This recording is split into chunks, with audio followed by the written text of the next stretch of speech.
Les responsables iraniens ont souvent l'habitude de se présenter sur les chaînes d'information américaines pour dénoncer ce qu'ils qualifient de guerres injustifiées et illégales. Mais cette approche risque de changer radicalement, car récemment, un porte-parole du ministère des Affaires étrangères iranien a été confronté à des questions directes concernant le massacre perpétré par le gouvernement iranien en janvier, et il n'a eu aucune réponse convaincante à offrir. Bienvenue sur Décoder le monde, là où nous analysons les discours officiels face à la réalité du terrain.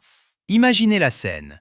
Des organisations de défense des droits humains de premier plan, comme Amnesty International, accusent votre gouvernement d'avoir massacré des manifestants. Elles affirment d'avoir examiné des vidéos vérifiées et des témoignages oculaires de forces de sécurité postées dans les rues et sur les toits des bâtiments, y compris des maisons, des mosquées et des postes de police, tirant à plusieurs reprises des fusils et des fusils de chasse chargés de billes métalliques sur les manifestants, ciblant fréquemment leur tête et leur torse.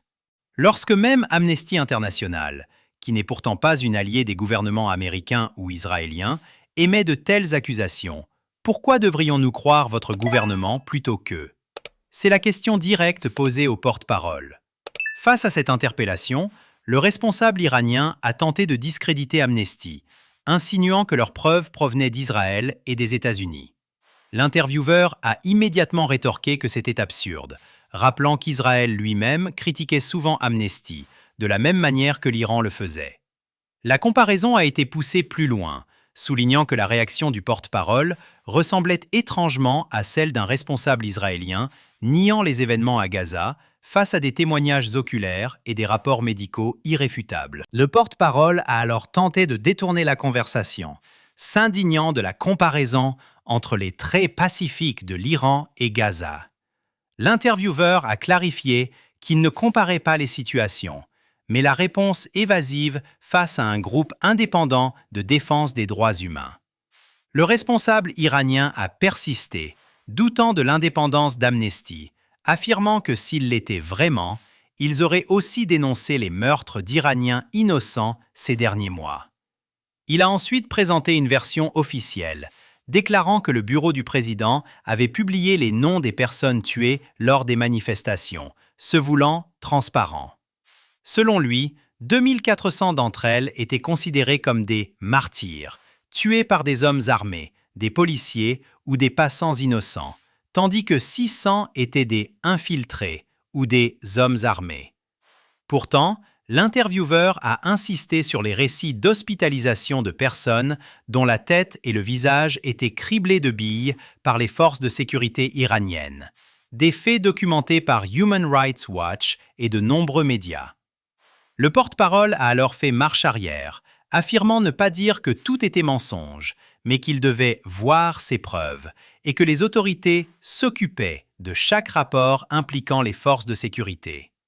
Ce qui est d'autant plus troublant, c'est que des groupes de défense des droits humains indépendants ont rapporté que les forces de sécurité pénétraient dans les hôpitaux, ordonnant aux médecins de ne pas soigner les patients blessés et de les signaler plutôt aux autorités de sécurité. Un médecin de Téhéran a même confirmé avoir reçu un tel ordre. Pour nous, l'incapacité du responsable iranien à fournir une réponse satisfaisante n'est pas le plus choquant. Que pourrait-il dire d'autre? Il n'admettra jamais que le régime préfère tuer des milliers d'Iraniens plutôt que de perdre le pouvoir. Le plus surprenant, c'est que cette attitude perdure depuis le début des négociations sur un nouvel accord nucléaire en février, et qu'aucune des grandes chaînes de télévision n'avait posé de questions sur ce massacre auparavant. Heureusement, ces questions commencent enfin à être soulevées. Nous avons un autre extrait qui révèle une facette encore plus sombre du régime islamique iranien, sa transformation en une monarchie, où le pouvoir est transmis au sein de la famille. Cette dérive est d'autant plus ironique qu'elle va à l'encontre des principes fondateurs de la République islamique, profondément combattus par l'ayatollah Khomeini lui-même. Il avait abondamment écrit sur la nécessité d'éviter que la République islamique ne devienne une dictature, car c'était précisément ce que la Révolution avait cherché à renverser. Et là encore, la réponse est loin d'être directe. En janvier, l'Iran a été secoué par des manifestations massives, exigeant un changement de gouvernement et, pour beaucoup, la fin du modèle théocratique de la République islamique. Pourquoi votre gouvernement refuse-t-il d'écouter les revendications de son peuple? Pourquoi remplacer un guide suprême non élu, qui a régné pendant près de 40 ans, par un autre guide suprême non élu, que le peuple iranien n'a pas choisi et sur lequel il n'a eu aucun mot à dire? Comment votre pays n'est-il pas une dictature? Le porte-parole a de nouveau nié cette réalité, affirmant que le guide n'était pas un leader non élu, mais qu'il était choisi par l'Assemblée des experts, dont les membres sont eux-mêmes élus par le peuple. C'est ici que le mensonge est bien plus élaboré que le précédent, car le régime est structuré de manière à simuler une façade démocratique. Le peuple iranien élit bien l'Assemblée des experts, un groupe de 88 religieux qui se présentent aux élections comme n'importe quel politicien. Mais voici la subtilité. Le guide suprême a un contrôle absolu sur qui peut se présenter aux élections et qui ne le peut pas.